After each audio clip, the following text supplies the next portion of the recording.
और इस बीच एक बड़ी खबर आपके सामने, देखिए बड़ी खबर इस वक्त की। पोलैंड यूक्रेन दौरे से पहले प्रधानमंत्री नरेंद्र मोदी का बयान, पोलैंड प्रमुख आर्थिक साझेदार, और ये कहा प्रधानमंत्री मोदी ने दौरे से रिश्ता मजबूत होगा।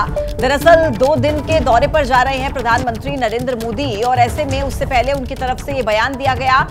पोलैंड यूक्रेन दौरे को लेकर पहली बार प्रधानमंत्री नरेंद्र मोदी ने कोई बयान दिया है। कहा कि पोलैंड प्रमुख आर्थिक साझेदार है और इस दौरे से रिश्ता मजबूत होगा।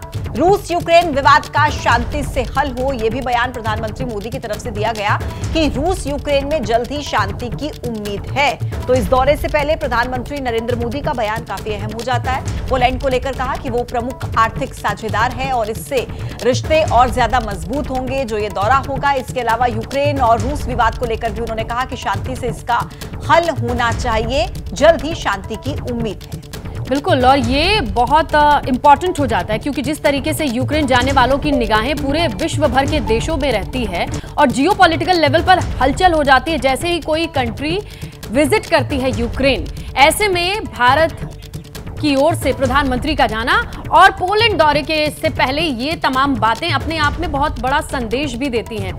हमारे सहयोगी नीरज इस वक्त फोन लाइन पर मौजूद हैं, उनसे समझने की कोशिश करते हैं। ये जो मैसेज दिया है नीरज पीएम ने, उसे लेकर के क्या इसे डिकोड किया जाए, क्योंकि बहुत लंबा वक्त होगा और बहुत लंबे वक्त के बाद इंडिया की ओर से कोई इन देशों का दौरा कर रहा है।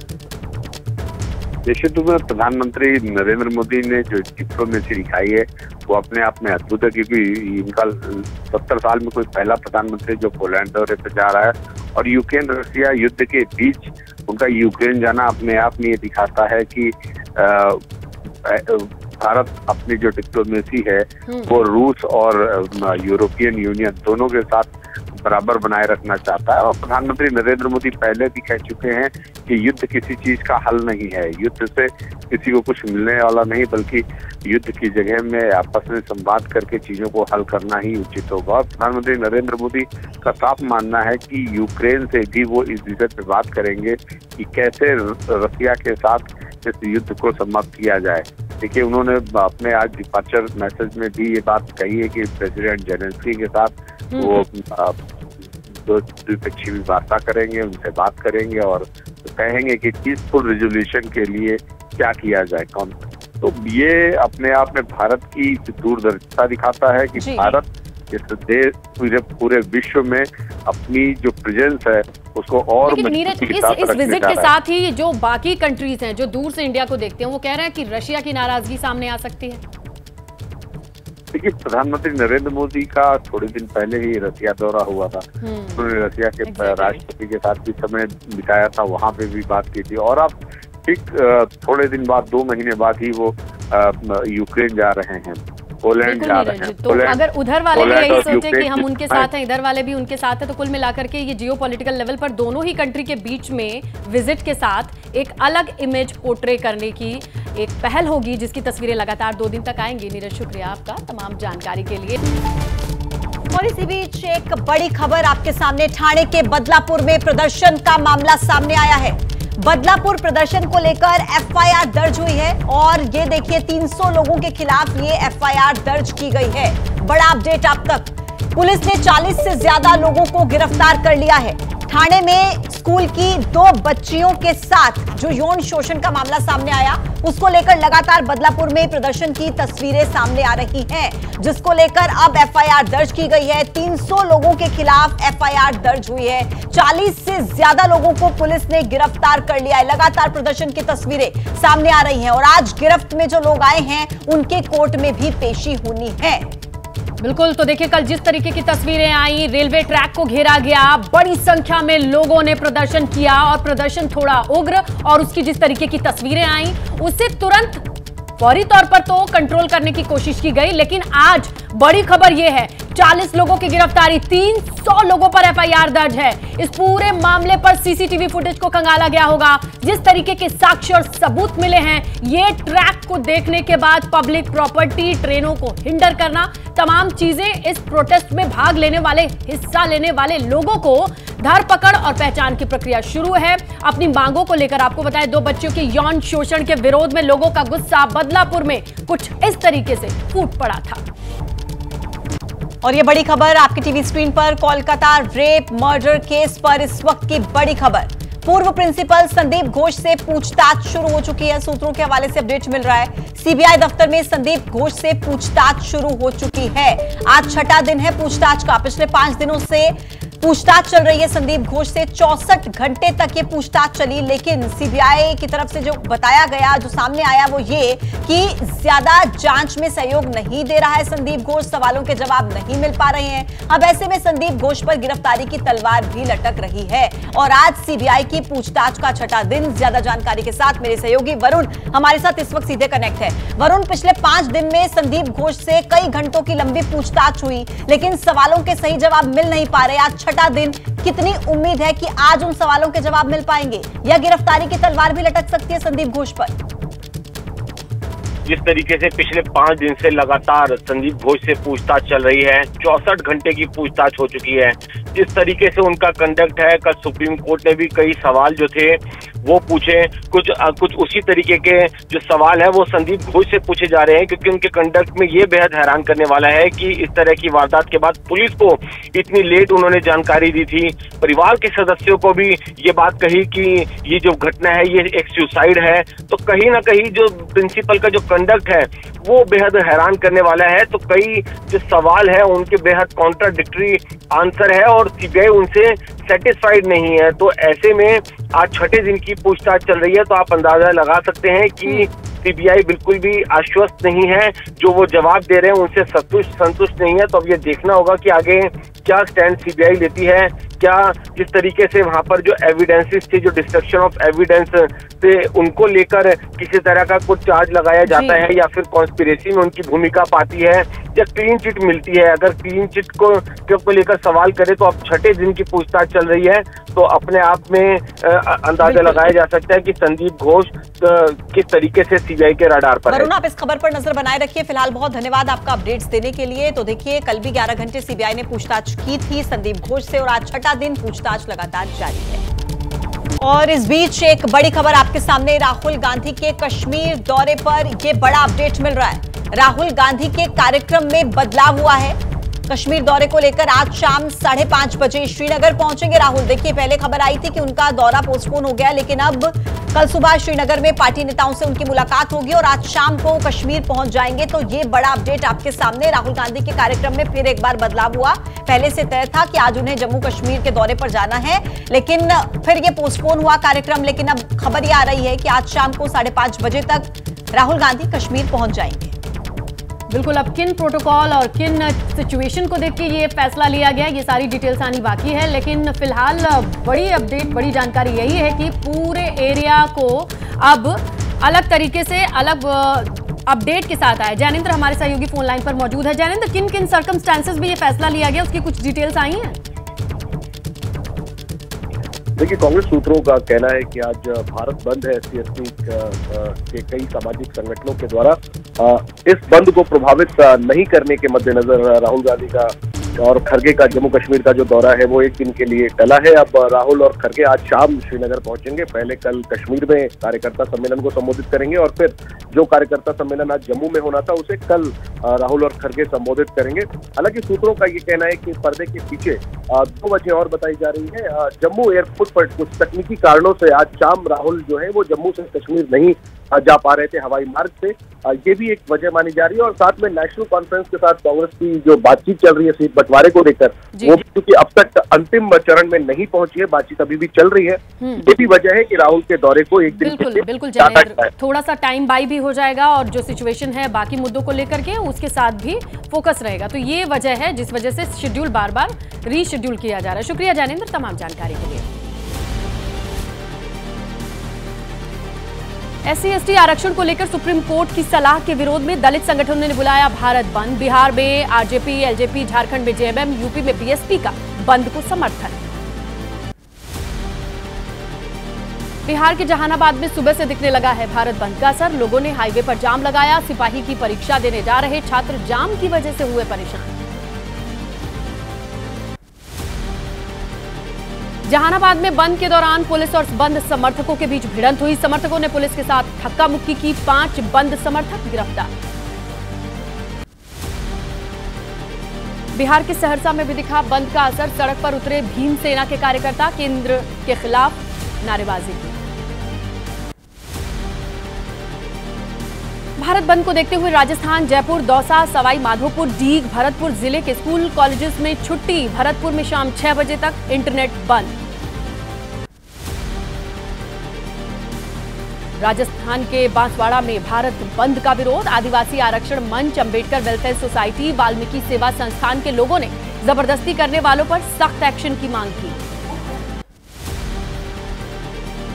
यूपी के प्रयागराज में भी बंद के समर्थन में सड़कों पर उतरेगी बीएसपी पार्टी के कार्यकर्ता। पार्टी कार्यकर्ता डीएम दफ्तर तक निकालेंगे जुलूस, राष्ट्रपति के नाम ज्ञापन सौंपेंगे। कोटे में कोटा और क्रीमी लेयर पर दिए सुप्रीम कोर्ट की सलाह पर आरजेडी नेता उदय नारायण चौधरी बोले, कोर्ट के आदेश पर केंद्र सरकार ना ले फैसला।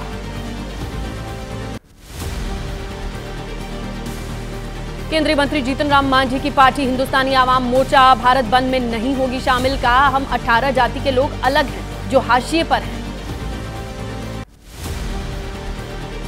एनडीए के सहयोगी और केंद्र में मंत्री चिराग पासवान ने भारत बंद का समर्थन किया। बोले, आज भी समाज में जातियों के आधार पर छुआछूत, कोटे में कोटा का विरोध किया।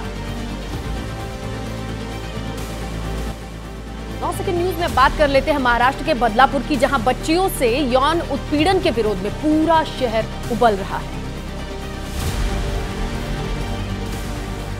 महाराष्ट्र के बदलापुर में बच्चियों के यौन उत्पीड़न का मामला, शहर की दुकानें आज भी बंद, पुलिस का कड़ा पहरा, इंटरनेट फैसिलिटी रोकी गई, पुलिस को मेडिकल रिपोर्ट का इंतजार। महाराष्ट्र के नेता प्रतिपक्ष विजय वेट्टीवार का आरोप, पीड़ित परिवार को 11 घंटे के इंतजार कराने के बाद पुलिस ने केस दर्ज किया। क्योंकि सत्ताधारी लोगों से जुड़ा है ये स्कूल। एनसीपी एसीपी नेता अनिल देशमुख ने की जांच की मांग। कहा, पुलिस ने क्यों पीड़ित परिवार को इंतजार कराया घंटों का, होनी चाहिए इस बात की जांच। पुलिस केस को दर्ज करने में ज्यादा समय क्यों लगा।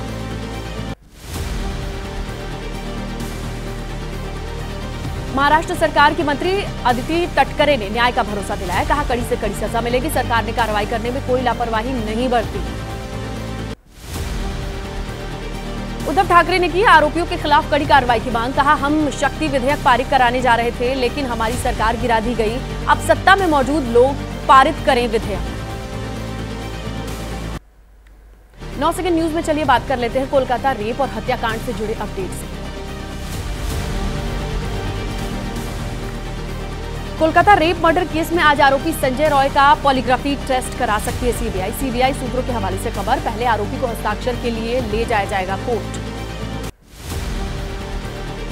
आरजीकर मेडिकल कॉलेज के पूर्व प्रिंसिपल संदीप घोष से आज भी जारी रहेगी पूछताछ। संदीप घोष पर लटकी सीबीआई की गिरफ्तारी की तलवार। सीबीआई ने कोलकाता पुलिस के एएसआई अरूप दत्ता से भी पूछताछ की। अरूप दत्ता को संजय रॉय ने कई बार कॉल की थी। संजय का बेहद करीबी बताया जाता है अरूप दत्ता। कोलकाता की घटना को लेकर पुलिस अधिकारियों के खिलाफ कार्रवाई। नॉर्थ डिवीजन में तैनात 2 असिस्टेंट कमिश्नर निलंबित, स्पेशल ब्रांच के इंस्पेक्टर पर भी सस्पेंशन की कार्रवाई। कोलकाता में डॉक्टर के रेप मर्डर का मामला, जारी रहेगी डॉक्टर्स की हड़ताल। डॉक्टर्स एसोसिएशन के अध्यक्ष रोहन कृष्णन ने की सुरक्षा से जुड़े अधिनियम पर ठोस कार्रवाई की मांग। कोलकाता में आज भी होगा डॉक्टर्स का प्रोटेस्ट। सीजीओ कॉम्प्लेक्स के से स्वास्थ्य भवन तक सामूहिक रैली निकाली जाएगी। आरजीकर मेडिकल कॉलेज अस्पताल में डॉक्टर्स की सामूहिक कॉल है ये। कोलकाता में रेप मर्डर मामले में प्रदर्शन जारी है। घटना के विरोध में निकाला गया कैंडल मार्च, आरोपियों के खिलाफ सख्त कार्रवाई की मांग। मुंबई के शिवाजी पार्क में रेजिडेंट डॉक्टर्स ने कैंडल मार्च निकाला। लेडी डॉक्टर के साथ हुई घटना का विरोध, लोगों ने हाथों में मोमबत्ती लेकर प्रोटेस्ट किया। हिमाचल में डॉक्टर्स ने वापस ली हड़ताल। आज से काम पर वापस लौटेंगे डॉक्टर्स। ड्यूटी के बाद प्रदर्शन मिलेंगे हिस्सा। डॉक्टर्स को राज्य सरकार से सुरक्षा का आश्वासन मिला है। कोलकाता की घटना को लेकर के बीजेपी का प्रदर्शन है, जहां आज से 5 दिन तक श्याम बाजार मेट्रो स्टेशन पर शुरू होगा धरना प्रदर्शन। हर दिन दोपहर 12 बजे से रात 9 बजे तक प्रदर्शन की इजाजत मिली है। कोलकाता की घटना को लेकर आज विरोध जताएंगे सौरव गांगुली। घटना के विरोध और पीड़ित को इंसाफ दिलाने के लिए सड़क पर उतरेंगे। पूर्व खिलाड़ी भी प्रदर्शन करेंगे। पश्चिम बंगाल के राज्यपाल सीवी आनंद बोस ने लेडी डॉक्टर के परिजनों से बातचीत की। राज्यपाल ने परिजनों से मोबाइल पर बातचीत की, इंसाफ दिलाने का भरोसा दिलाया।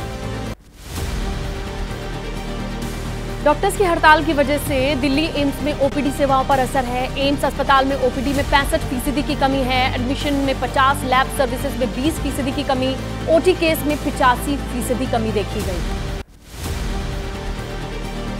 कोलकाता केस पर मंगलवार को हुई सुप्रीम कोर्ट में सुनवाई। देश भर में डॉक्टर्स की सुरक्षा को लेकर नेशनल टास्क फोर्स का गठन। टास्क फोर्स डॉक्टर्स की सुरक्षा को लेकर देगी सुझाव। डॉक्टर्स की सुरक्षा के लिए बनी टास्क फोर्स में देश के करीब 9 वरिष्ठ डॉक्टर्स शामिल होंगे। टास्क फोर्स देश भर के अस्पतालों में डॉक्टर्स की सुरक्षा पर ध्यान देगी। 3 हफ्ते के भीतर अंतरिम रिपोर्ट सौंपेगी। सुप्रीम कोर्ट में सीबीआई से जांच की स्टेटस रिपोर्ट मांगी गई, जहां 22 अगस्त तक स्टेटस रिपोर्ट सौंपने के निर्देश हैं। आरजीकर हॉस्पिटल में सुरक्षा का जिम्मा सीआईएसएफ को सौंपा। सुप्रीम कोर्ट ने अस्पताल प्रबंधन राज्य पुलिस के रवैये पर सवाल उठाए। प्रिंसिपल ने शुरू में मामला आत्महत्या का बताया। लड़की का शव परिजनों को देने में देरी की गई। अगले दिन एफआईआर दर्ज हुई। कोलकाता केस पर सुप्रीम कोर्ट की सख्त टिप्पणी, कहा कि एक और रेप होने तक इंतजार नहीं करेंगे। डॉक्टर्स और स्वास्थ्य कर्मियों की सुरक्षा अहम मुद्दा है। सुप्रीम कोर्ट ने कोलकाता की पीड़ित की पहचान और तस्वीर को सोशल मीडिया से हटाने का आदेश दिया है। रेप पीड़िता की सहमति से ही उसकी पहचान उजागर की जा सकती है। सुप्रीम कोर्ट की देश भर के डॉक्टर्स से काम पर लौटने की अपील। चीफ जस्टिस ने डॉक्टर्स को कहा, पूरा देश आपकी सुरक्षा की चिंता करता है, हम पर भरोसा करें, मरीजों का नुकसान हो रहा है। आईएमए ने किया सुप्रीम कोर्ट में सुनवाई का स्वागत। डॉक्टर्स और स्वास्थ्य कर्मियों की सुरक्षा को लेकर सेंट्रल लॉ पर ऑर्डिनेंस की मांग है। पश्चिम बंगाल विधानसभा में नेता प्रतिपक्ष शुवेंदु अधिकारी का बयान, कहा सीएम ममता बनर्जी को दे देना चाहिए इस्तीफा। सुप्रीम कोर्ट में हुई सुनवाई को लेकर सीएम ममता बनर्जी पर निशाना साधा। कांग्रेस नेता अधीर रंजन चौधरी का प्रेस कॉन्फ्रेंस में कहना, ममता सरकार पर निशाना साधा। सरकार अपराधियों को बचाने की कोशिश में है, लोगों की आवाज दबाने की भी कोशिश हो रही है। आरजीकर मेडिकल कॉलेज मामले में सुप्रीम कोर्ट की सुनवाई पर बोले केंद्रीय मंत्री धर्मेंद्र प्रधान, कहा सुप्रीम कोर्ट की टिप्पणियों ने पश्चिम बंगाल सरकार की कार्यप्रणाली को उजागर कर दिया है।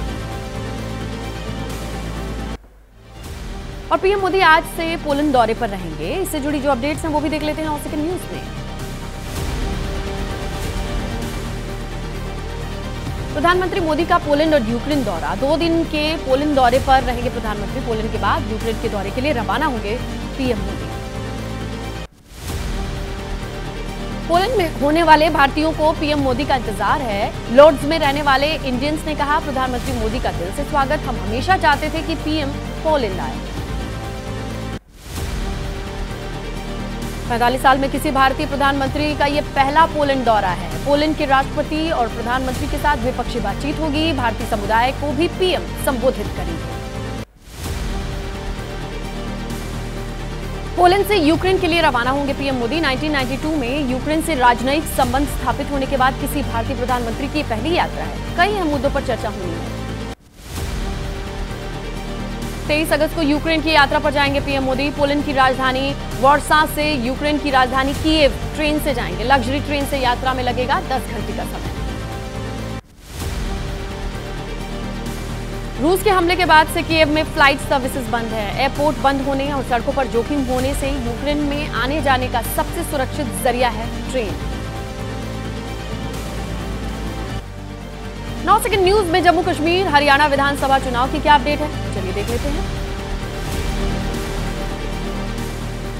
राहुल गांधी खड़गे का जम्मू कश्मीर दौरा टला। अब कल पहुंचेंगे दोनों नेता। विधानसभा चुनाव को लेकर कांग्रेस नेता बनाएंगे रणनीति। बीजेपी का कांग्रेस पर तीखा प्रहार। बीजेपी प्रदेश अध्यक्ष रविंद्र रैना ने कहा कि जम्मू कश्मीर में बैसाखियों के सहारे चुनाव लड़ रही है कांग्रेस। पीडीपी प्रवक्ता मोहित भान ने कहा, हमारी पार्टी की हमेशा रही है सेक्युलर विचारधारा। पहले भी कह चुके हैं पीडीपी के बड़े नेता। पीडीपी के मुख्य प्रवक्ता सैयद सुहेल बुखारी का पार्टी से इस्तीफा। 2019 में ज्वाइन की थी पार्टी, 2023 से संभाल रहे थे मुख्य प्रवक्ता का पद। बीजेपी ने राम माधवन और जी किशन रेड्डी को बनाया जम्मू कश्मीर का चुनाव प्रभारी। 2014 से 2020 तक बीजेपी के राष्ट्रीय महासचिव रह चुके हैं राम माधवन। हरियाणा में बीजेपी की संकल्प रथ यात्रा, सीएम सैनी ओपी धनखड़ आज पंचकुला में बीजेपी ऑफिस से इसे रवाना करेंगे। घोषणा पत्र के लिए लोगों से सुझाव मांगे जाएंगे। कांग्रेस नेता कुमारी शैलजा ने कहा, मेरी विधानसभा चुनाव लड़ने की इच्छा है, बाकी पार्टी हाईकमान फैसला लेगी। चिरंजीवी राव के डिप्टी सीएम वाले बयान पर बोली, हाईकमान ही फैसला लेगा। महाविकास अघाड़ी में आज से सीट शेयरिंग को लेकर चर्चा होनी है। आज एमवीए समन्वय समिति की पहली बैठक, नाना पटोले, जयंत पाटिल, संजय राउत समेत कई नेता शामिल होंगे। 9 राज्यों की 12 विधानसभा सीटों के लिए आज चुनाव का नामांकन आखिरी दिन है। जरूरत पड़ने पर 3 सितंबर को मतदान, इसी दिन आएंगे नतीजे। बीजेपी के 9 उम्मीदवार आज राज्यसभा में खाली सीट के लिए दाखिल करेंगे नामांकन। केंद्रीय मंत्री सरदार नवनीत सिंह बिट्टू को राजस्थान से राज्यसभा उपचुनाव के लिए उम्मीदवार। पॉलिटिकल अपडेट्स क्या हैं वो भी जान लेते हैं 9 सेकंड न्यूज। सरकार को घेरने की तैयारी में कांग्रेस है। सेबी प्रमुख को लेकर हिंडनबर्ग के खुलासों पर आज देश भर में प्रेस कॉन्फ्रेंस होनी है। हर राज्य की राजधानी में बड़ा प्रदर्शन।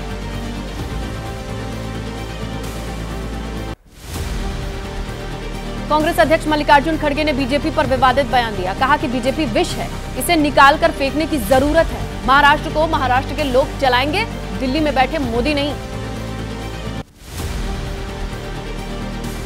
मुंबई में खड़गे ने दावा किया कि हर गांधी से डरता है मोदी। बीजेपी ने कई राज्यों में सरकारें गिराई हैं। मोदी हुक्मशाह बनकर देश को करना चाहते हैं कंट्रोल।